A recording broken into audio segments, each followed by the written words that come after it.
Now, special thanks to Radiacode for all the Radiacode gear they keep sending me. This is the 103. Back in town, the average background radiation is 0.05 on this. It's saying 0.09 microsieverts an hour here. I'm going to get the 110 out and see if that's any different.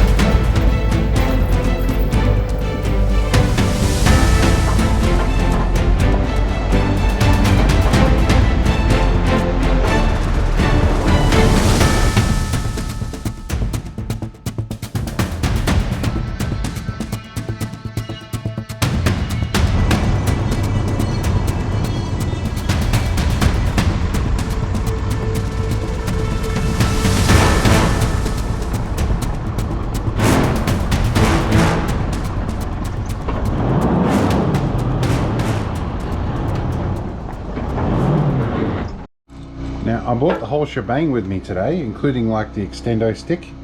I have the Radiacode 110 in here, which is physically a bit bigger than the rest. We'll get that up, doing a background. We did bring the Radiacode 0, although I don't think we're going to meet anything high level here.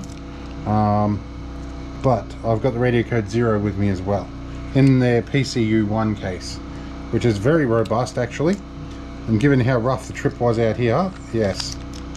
Now the 110 is a smidge more sensitive than the 103, but horses for courses, different device for a different job. This is my go-to when I want to see and pinpoint something that I want to find that's cool.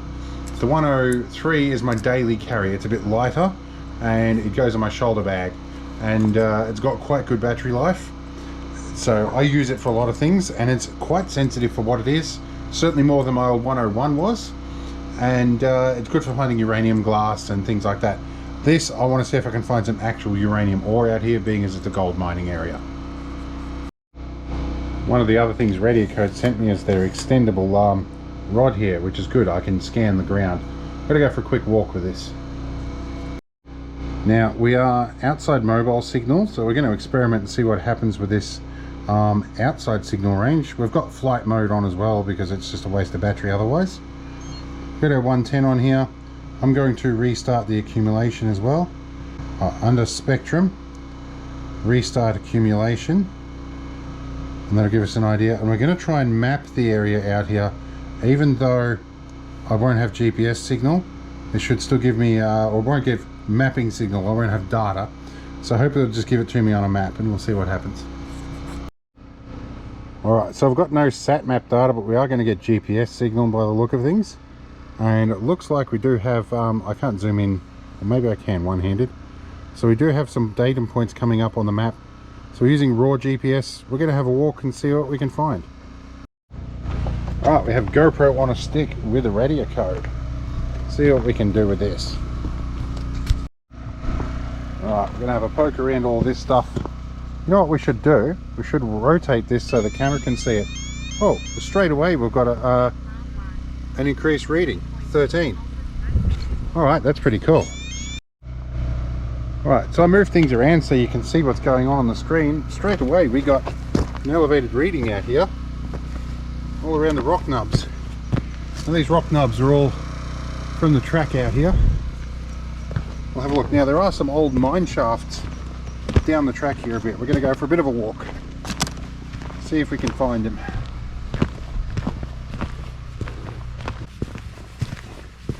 Now this is part of the old mine shaft in here. It's collapsed. Let's have a look in here. Oh. Glow in the dark. That's cool.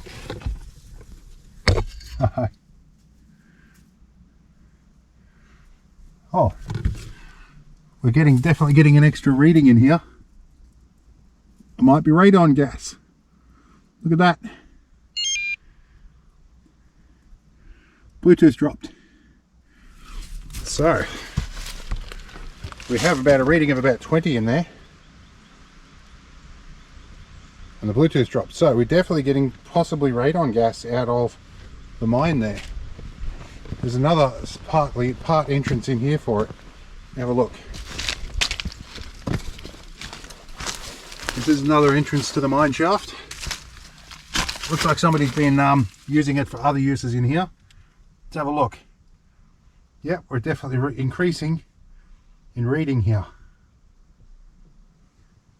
So that mine shaft, I think, might be getting radon gas. Let me wake you up a little bit so we can see as we go in down the mine shaft.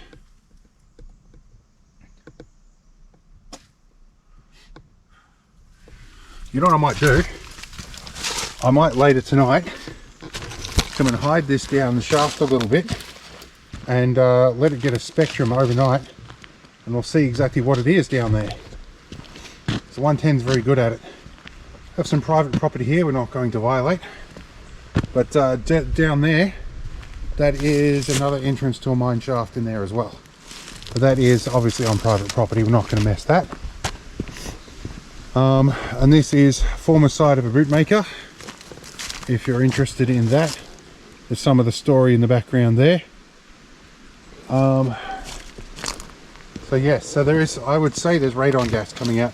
I'm going to bring the UV light at night and see if I can find some radium glowing. It's all fairly active here, like 15. I dare say it'll drop down when we get closer to the water. Hopefully we don't fall in and damage this wonderfully donated Radiacode 110. But I'd say over the water we're going to probably get a little bit less. Maybe not. All these rocks. This area here, I'd expect heavy minerals like uranium and gold and lead and stuff to sort of build up in these little folds. It's like a natural sluice. I should really come down here and gold pan someday, but likely after recent rain and floods there's probably some gold in these little sluices here. This is all sort of shale. There's a marker over there in loving memory of someone. Let's have a look. In loving memory of Ian Hunt, who loved this area 1948 to 2023. I think I heard about him.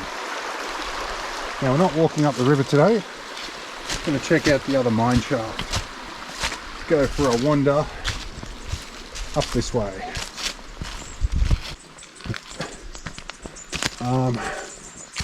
Yes, there's other mine shaft in here. That's where there would have been one. Let's see if we can light this up. Poke down in here. See if the numbers come up at all. Marginally. Nothing amazing. Another look around in through the trees here a bit. What do we got? Not much. Need to rotate this back a bit. Alright. I think there's another one just in here too. I think that goes under the road. That one I believe is quite unstable, so I'm not going to go after that one. Bit of a controversial method of finding gold, but uranium is quite a heavy mineral, but we don't tend to find it in little chunks like you do gold. But the UV light will be interesting tonight. Let's look at this face here. We're stuck on plant life. This is the sort of rock face I'm going to be looking for. Seeing if anything on that sheer face is glowing in the dark. Let's assume lighter. Run across the top here.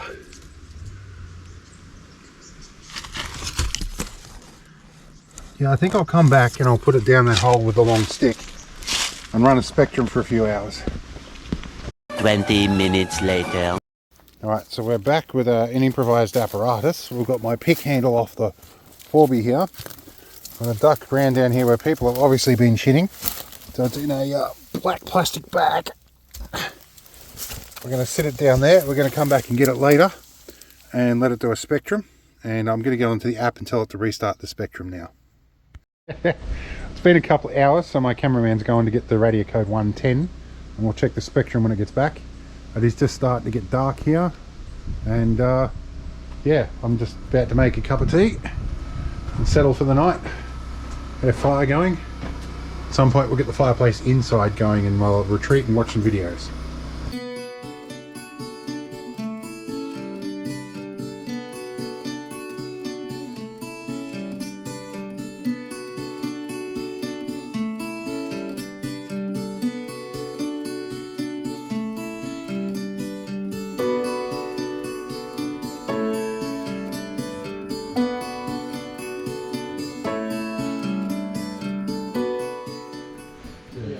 Alright, it's night time. We have UV light. You probably can't see much. I can, but GoPros are pretty trash in the dark. So I'm just going to have a wander around and see if anything glows and decide if it's worth investigating with a Radiacode 110. Alright, so we're along the wall here. You probably can't see much, but we're going to run along with the UV light, see what glows down here. Not much, unfortunately. Alright, we'll keep going. I saw something that looked like green uranium down here, but looks like it's just mushrooms. Alright. This is where we had the radon gas. We're not seeing much down here. Alright. This is the other shaft. I don't think I want to wander down here in the pitch black. I have a peek over the top. Don't see anything lighting up.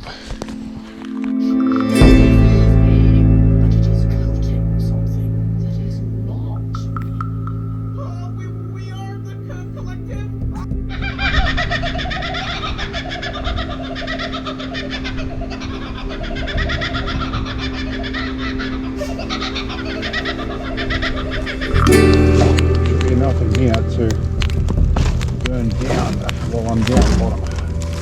Hope it doesn't fall down the hill.